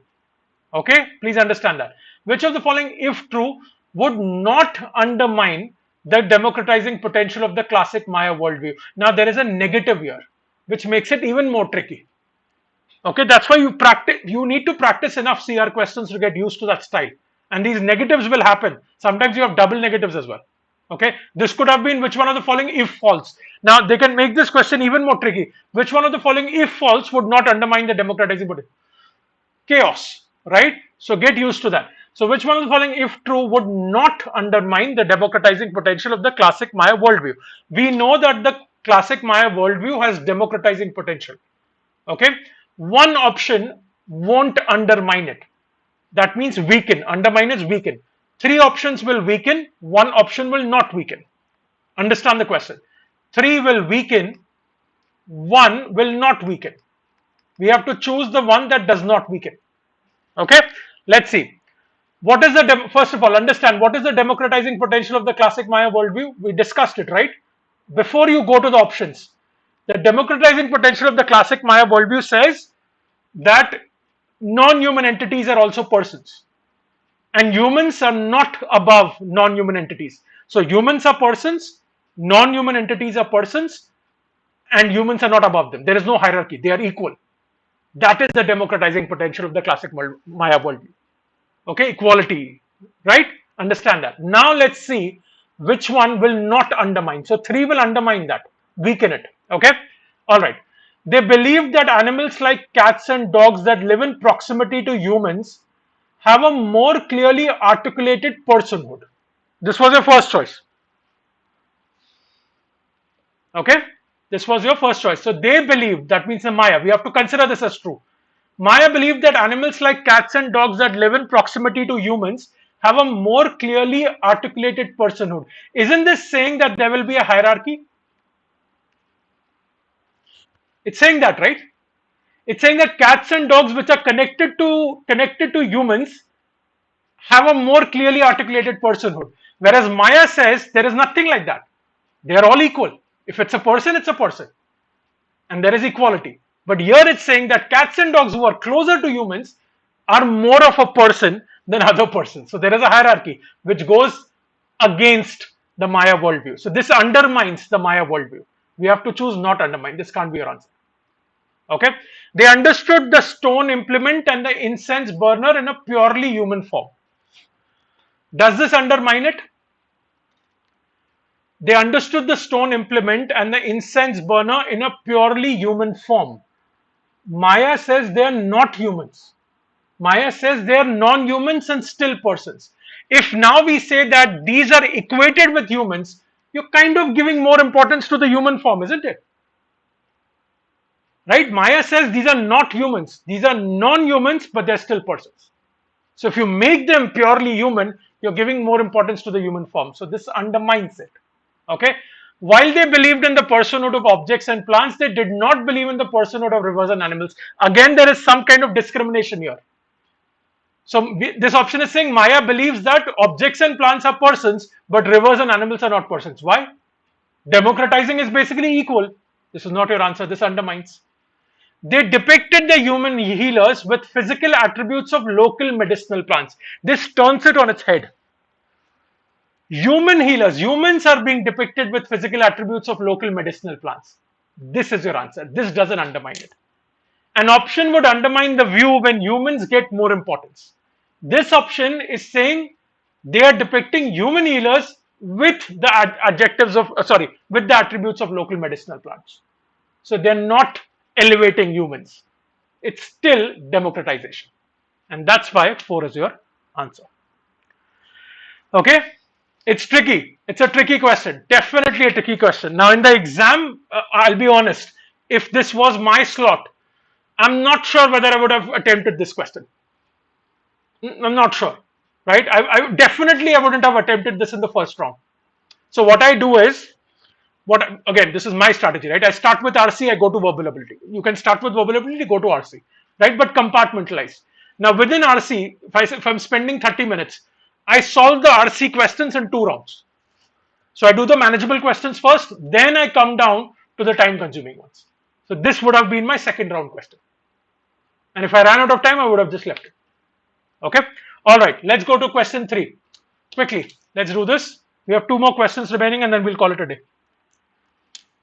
And my team will give you a little more time for this. Okay. All right. Let's have the poll up. Yeah, Raj, you're right. It's a very tricky question, and option 2 could have fooled you. Okay, this is an inference question, folks. Not a critical reasoning, but inference, which is, most of the questions are inference. Go for it. The poll should be up yes, it's up now. I'll give you sufficient notice before ending the poll, don't worry.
Okay, folks, we'll end the poll in 30 seconds. Okay, I'm giving you advance notice.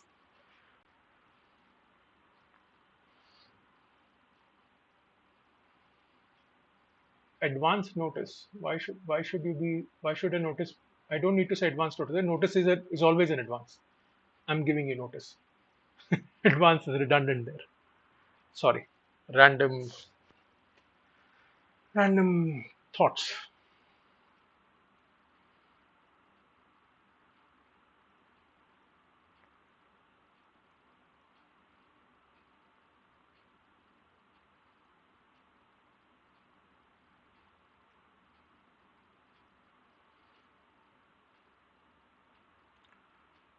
All right, it will end in a few seconds, folks.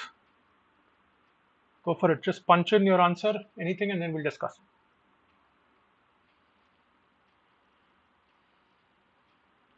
And it's done. Okay, there is a 50 plus majority in this one. Okay, let's see. Option 3 is your favorite option.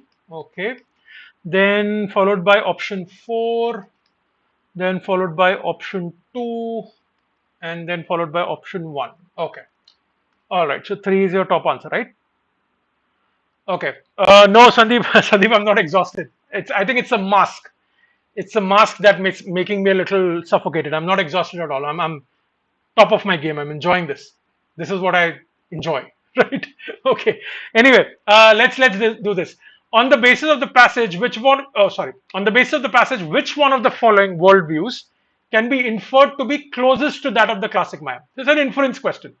Thank God there is no critical reasoning question again, right? So, which one of the following worldviews can be inferred to be closest to that of the classic Maya? The passage definitely talks about Maya's worldview, right? That is the main point. What is Maya's worldview? Maya's worldview, we extracted that in the main point, main idea. We are saying that Maya's worldview is that non-human entities can also be persons, right? And they're equal to humans. And then there are two criteria. There's a two criteria that the passage has mentioned. What was the two criteria? One, they should have needs. For anything to be classified as a person, it should have needs inward. And second was community, right?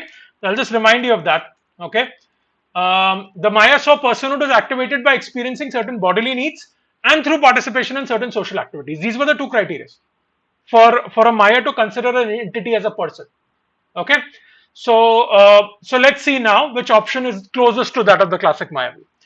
A tribe that perceives, then again, now see, this is also an extrapolation question because the options are not mentioned in the passage. You have to take an idea from the passage and connect it to some random options. So it's extrapolation and inference, right? Okay. A tribe that perceives its hunting weapons as sacred person artifacts because of the significance to its survival. So a tribe that perceives its hunting weapons. So they are perceived. This tribe is perceiving as their weapons, hunting weapons, as persons. This sort of matches because of the significance to its survival. There is a human connection there, right? With one, we are saying this tribe is considering the weapons as persons because it's significant to the survival of humans. There is a connection with humans, which is not what Maya says. Maya says we don't need a connection with humans for personhood. This is not your answer. Okay. A futuristic society that perceives robots to be persons as well as robots because of their similarity to humans. Again, we're talking about a human connection. Maya is saying there is no human connection required for personhood. This is not your answer. Okay, let's look at your most popular favorite one. A tribe that perceives plants as person plants because they form an ecosystem and are marked by needs of nutrition. What were the two criteria? One was needs. Second one was community, which is what ecosystem is. Right? Needs and community. This is quite close to what Maya is saying. Let's park this. A tribe that perceives its utensils as person utensils in light of their functionality and bodily needs. Now, see, this question is these options are tricky. You'll have 3 and 4. Most likely, you will eliminate 1 and 2. You'll be left with 3 and 4. Now you have to figure out the difference between 3 and 4. 3 clearly tells you that it meets that 2 criteria that Maya is talking about. Does 4 also talk about the 2 criteria? Not really. 4 doesn't talk about, so 4 talks about bodily needs, which is correct, but 4 doesn't talk about the community aspect. 4 talks about functionality, which is not what Maya is saying. Maya is saying community, which comes only in ecosystem. So it's a tricky one between 3 and 4, and I'm not surprised that was 1 and 2. The answer is definitely 3. Okay, because of that 2 criteria. So this is your answer. Okay, people, tricky one again. This passage had tricky questions, right? Definitely tricky questions. Let's go to question 4. Yeah, this is also a tricky question. Okay, go for it. This is the last one. We'll run the poll.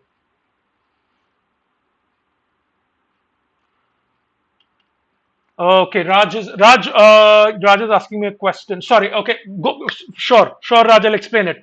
We'll run the poll and I'll keep explaining on the side, so that people can attempt, and then I can also answer Raj's question. 1 second. Okay, the poll should be up in any minute. Yeah, the poll is up. Now Raj is asking me the bodily needs and community thing, right? 1 second. Okay, so Raj, I'm just reading from the PDF that I have on my laptop. So it says the Maya saw personhood is activated by experiencing certain bodily needs and through participation in certain social activities. See, the passage is also giving example, Raj. If you read the second paragraph, it talks about examples. So it says, for example, among the faced objects that are examined, persons are marked by personal requirements. So what it's saying is that Maya calls an entity a person if they have personal requirements. That means they should face hunger, tiredness, physical closeness, personal requirements. And they should also meet community obligations. So they should communicate with others, interact with others, observe rituals and stuff like that. These are the 2 criteria for Maya to classify something as a person. Okay, so the author says that the images that he looked at, the author looked at certain images, right, on the ceramic bowls from the Maya period. The author says those images met these 2 criteria. So what the author is saying is that the images had needs because they were being cradled in the human arms, and we see them speaking to humans.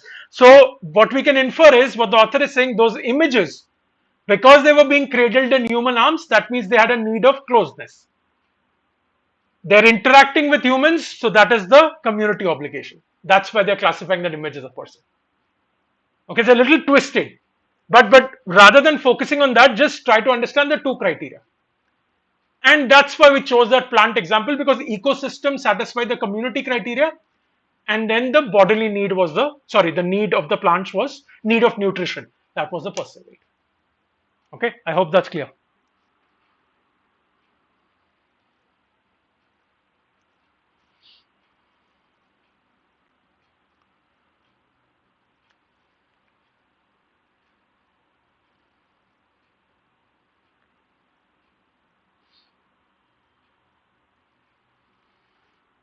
Okay, we will end the poll in 30 seconds, folks.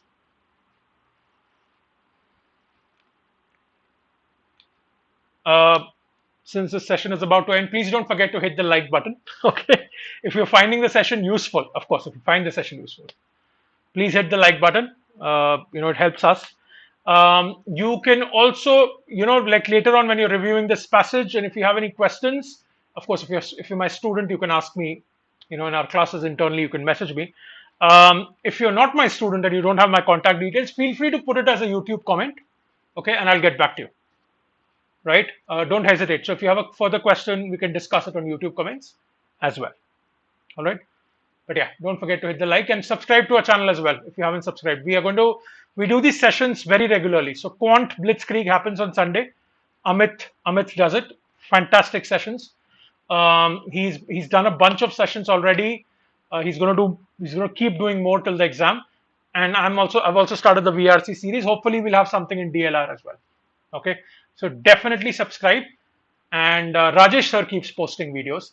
So that's of course the best part about a channel. So you should subscribe. Okay. I knew this was going to happen with this question. This was expected. Don't worry about this question. It's tricky. Okay. So your first choice is number 1. Okay. Your second choice is number 4, which is very close. I'm not surprised. Then number 3 and number 4. Okay. Now I'll honestly tell you, question selection strategy is very important in the exam. Obviously, I would not have attempted this question. right? Because I was confused when I was solving it also. I was very confused with two options. Exactly the options that you're confused with. Okay, so I'm not surprised. Okay, all right, let's try to crack this, okay? Which one of the following best explains the additional complexity that the example of the incense burner illustrates regarding personhood for the classic Maya? Okay, so it's basically again an inference question. It's a specific inference question. So specific inference questions are manageable than general inference questions, but this specific one is tricky because the options are very close. Okay, especially 1 and 4. No, let me not say this one and this one. Okay, all right, let's see. So which one of the following best explains the additional complexity that the example of the incense burner illustrates regarding personhood for the classic Maya? What does this additional complexity mean? Let's try to understand that. Now you might have not understood this in the first go, and in fact, you should not waste your time understanding this sentence completely when you're reading the entire passage. This doesn't affect the main idea. Come back to it if there is a specific question. So what does it say? One additional complexity. The incense burner, which would have been made of clay and decorated with spiky appliques representing the sacred ceiba tree found in this region, is categorized as a person but also as a tree. Now, why is it saying additional complexity? Because before this, it was talking about non-binary proposition. The non-binary proposition is that it can be an object and it can be a person at the same time. Before this, that was the concept, right? It's non-binary. It's not either or. It can be an object, it can be a person as well. This introduced a third element. So it gave you an example of an incense burner, which is an object, which is a person, and it's also a tree. So that's why it was an additional complexity. That's what the meaning is. Okay, let's see. So which one of the following best explains the additional complexity? The example adds a new layer to the non-binary understanding of personhood. Let's stop here. Does it add a new layer? Absolutely it does. Before this, non-binary was 2. This added a new layer, 3. Definitely a new layer to the non-binary understanding of personhood. Till now, the option is doing beautifully well. Okay. By bringing in a third category, absolutely, that shares a dissimilar relation with the previous two. Let's park this. Okay. The example complicates the non-binary understanding of personhood. Does it complicate? Doesn't complicate. Okay, but let's read. By bringing in the sacred, establishing the porosity of the divine. What is happening here? What is this? Divine, profane, nothing. This is all unrelated. This is just there to confuse you. It's not complicating it. This is gone. The example provides an exception to the non-binary understanding. Is it an exception? No. Absolutely not. There is no exception. It's adding to that whole view of non-binary understanding. This is not your answer. The example adds a new layer to the non-binary understanding of personhood by bringing in third category, which is similar to 1, that shares a similar relation with the previous 2.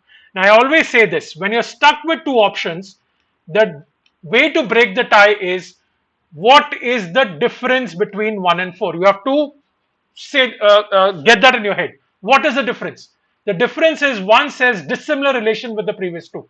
4 says shares a similar relation with the previous 2. What is the answer? Is the tree, the third element is tree, right? Is the tree dissimilar from the previous 2 or is it similar to the previous 2? If you go back and read properly, in the brackets, it says incense burner made of clay and decorated with spiky appliques representing the sacred ceiba tree. There is already a connection given there, right? So the tree, incense burner and person have a similar relationship. They don't have a dissimilar relationship. There is definitely a relationship. Okay, so that's why your answer is similar relation with the previous 2. This is your answer because the relation is not dissimilar. Okay, tricky one, very, very tricky. Okay, between these 2, right? But yeah, the relation is definitely similar. So your answer is 4. Okay.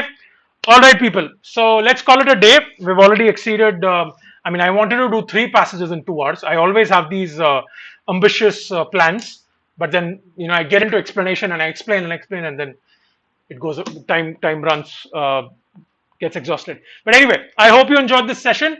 We're going to do more. I'll see you next week.